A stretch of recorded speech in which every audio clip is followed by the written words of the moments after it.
Hi Libras, this is your horoscope for May 2014 with me, Lada from Astrolada.com.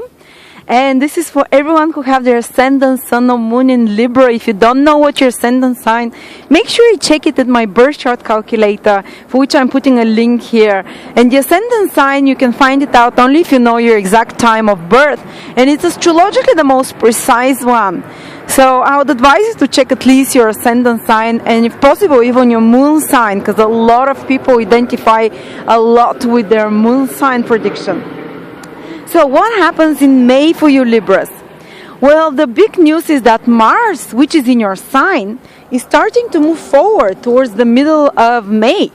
Basically, some of you till now maybe were trying to do something, trying to initiate some new projects or get active in some way, or maybe they were struggling with something, because Mars is the planet of struggling, of fighting, of fixing problems, resolving problems.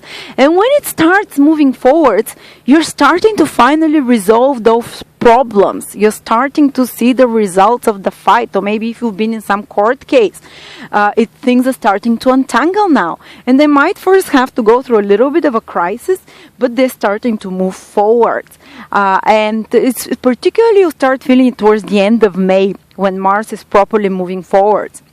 And they might be particularly, for instance, this is the best time towards the end of May to start acting on some new plans or projects. So if you've been researching something, if you've been planning on doing something, wait till Mars starts moving forward and put it into actions, because you'll see the results. So if you've already been working on it, on a project, and it got a bit complex, or you had to go back over and revise certain things, now when Mars starts moving forward, this project also starts moving forward, so you start seeing good results. Mars also rules your relationships in particular, because it rules your house of relationships. So certain complex situation in regards to your relationships, even more tense situations, or more, more critical situations, maybe more arguments that have been happening in the past, they start resolving themselves as well. They might be first, again, as I said, a bit more of a crisis period, especially around the 10th of May, a little bit more tension again, but after that, in the second part, the last week or two of May, they start getting resolved. And Venus, the planet of love, goes into your 7th house in May, Libras. So again, it's another sign that situations and relationship matters start improving. Again, I said there may be some crisis towards the 10th of May, 2-3 days before, 2-3 days after, in regards to relationships, or even a bit more intense sensual encounter, because Mars and Venus, Mars from your 1st house and Venus from your 7th house of relationships, are getting like in a difficult aspect to each other. And in the best case scenario, you can start a new affair or relationship, so have an intense sexual encounter or exciting encounter. But if you're already in relationship, there can be some kind of a crisis there, which you can solve in bed, hopefully, or in other relationships, not only personal relationship, they can be business relationship, that something goes a little bit more tense, a little bit more hectic, and then it starts improving. And Venus can help you meet also someone when it's in the 7th house. It's not necessarily mean you meet the love of your life, not for everyone, because Venus passes through your 7th house every year for a month, but at least some of you who are single have a chance now, improved and increased chance to be more charismatic, to meet more people they find attractive, or at least to go on a nice date, or at least to spend some, if you're already married or in a relationship, to spend some more romantic and heart-to-heart time with your partner. Okay, what else is happening? And also, it's very important right now, while Mars is in your 1st house, you might feel the desire to be more forceful, more pushy. It's good to be active and initiative, especially in the second part of May.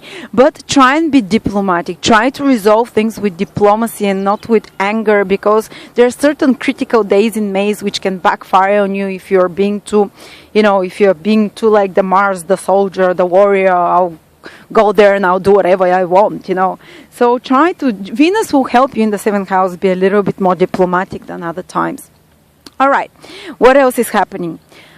The Sun is in your 8th house, and 8th house is kind of a financial house, especially finances in regards to relationships.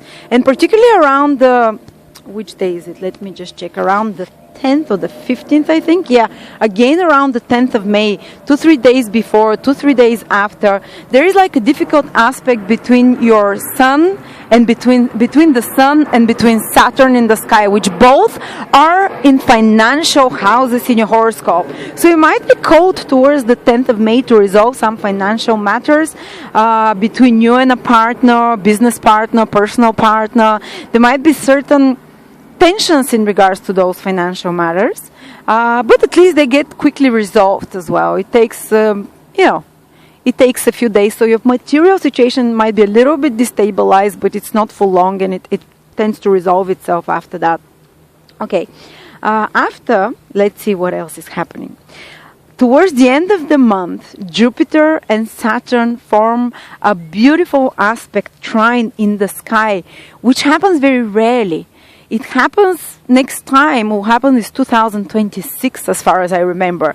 So whenever these two planets become in such a beautiful aspect with each other, something good tends to stabilize in your life. And in your case, they are in your second and 10th house, which are material houses, which are earth houses, which are connected to material situations. So even if there might be some material tension at the beginning of the month, around the 10th, when Jupiter trines Saturn towards the end of the month, there is stabilization of your finances.